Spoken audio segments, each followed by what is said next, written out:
Assalamualaikum warahmatullahi wabarakatuh.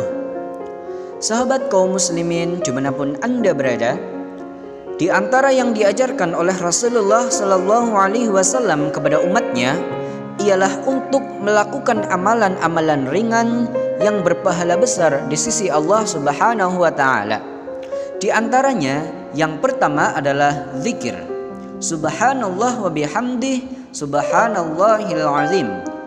Dari Abu Hurairah radhiyallahu an, dari Nabi, beliau bersabda, dua kalimat yang ringan di lisan namun berat di timbangan dan disukai Ar-Rahman, yaitu subhanallah wa bihamdih, subhanallahil azim. Hadis riwayat Bukhari dan Muslim. Kedua, mengikuti muadzin di dalam adzannya. Dari Abdullah bin Amr bin As meriwayatkan bahwa beliau telah mendengar Nabi Muhammad SAW bersabda, jika kalian mendengar seorang muadzin, maka ucapkanlah seperti apa yang dia ucapkan. Kemudian bersolawatlah kalian atasku, karena sesungguhnya barang siapa yang bersolawat atasku 1 kali solawat, maka Allah akan bersolawat atasnya 10 kali. Kemudian mintalah kalian kepada Allah untukku al-wasilah, karena sesungguhnya ia adalah kedudukan di dalam surga. Tidak pantas mendapatkannya melainkan untuk seorang hamba dari hamba-hamba Allah, dan aku berharap akulah orangnya yang mendapatkan itu. Maka barang siapa yang memohonkan untukku al-wasilah, maka halal baginya syafaat. Hadis riwayat Muslim. Yang ketiga, wudu dengan sempurna dan membaca doa.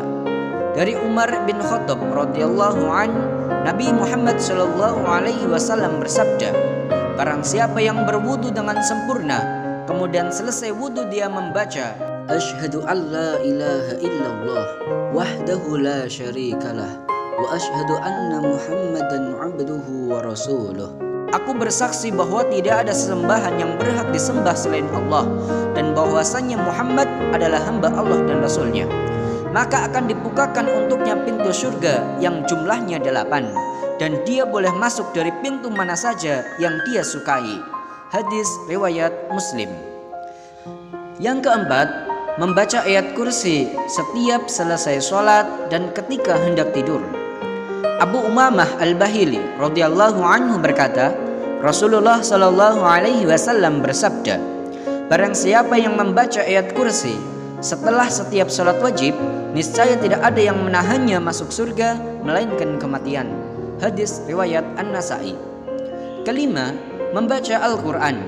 Dari Abdullah bin Mas'ud bahwa Nabi Muhammad SAW bersabda, barang siapa yang membaca 1 huruf dari Al-Quran, maka dia mendapatkan 1 pahala kebaikan, dan setiap 1 pahala itu dilipatkan menjadi 10 kali. Hadis riwayat Tirmidzi. Keenam, bersolawat atas Nabi. Dari Anas bin Malik radhiyallahu an berkata, Rasulullah sallallahu alaihi wasallam bersabda, barang siapa bersolawat atasku 1 solawat, maka niscaya Allah bersolawat atasnya 10 solawat, dihapuskan darinya 10 dosa dan diangkat untuknya 10 tingkatan. Hadis riwayat An-Nasa'i. Ketujuh, 2 rakaat sebelum sholat subuh. Dari Aisyah radhiyallahu anha bahwa Nabi Muhammad sallallahu alaihi wasallam bersabda, 2 rakaat sebelum subuh lebih baik daripada dunia dan seisinya. Hadis riwayat Muslim. Kedelapan, mengajak orang lain untuk melakukan kebaikan. Dari Abu Hurairah radhiyallahu an bahwa Nabi Muhammad sallallahu alaihi wasallam bersabda, barang siapa yang mengajak kepada kebaikan, maka dia mendapatkan pahala sebagaimana pahala orang yang mengikutinya, tanpa mengurangi pahala mereka sedikit pun. Dan barang siapa yang mengajak orang lain untuk melakukan kesesatan dan maksiat, maka dia mendapatkan dosa sebagaimana dosa orang yang mengikutinya, tanpa mengurangi dosa mereka sedikit pun. Hadis riwayat Muslim. Kesembilan, beristighfar untuk kaum mukminin, baik laki-laki maupun perempuan. Dari Ubadah bin Samit, ia berkata, aku telah mendengar Rasulullah Sallallahu Alaihi Wasallam bersabda, barang siapa yang meminta ampun untuk kaum beriman, laki-laki dan perempuan, maka niscaya Allah menuliskan baginya dengan setiap lelaki dan perempuan beriman satu kebaikan.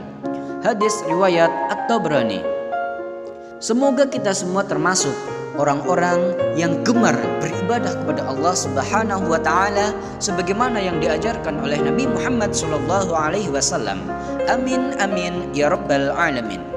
Mohon maaf atas segala kesalahan dan kekurangan. Wabillahi taufik wal hidayah. Wassalamualaikum warahmatullahi wabarakatuh.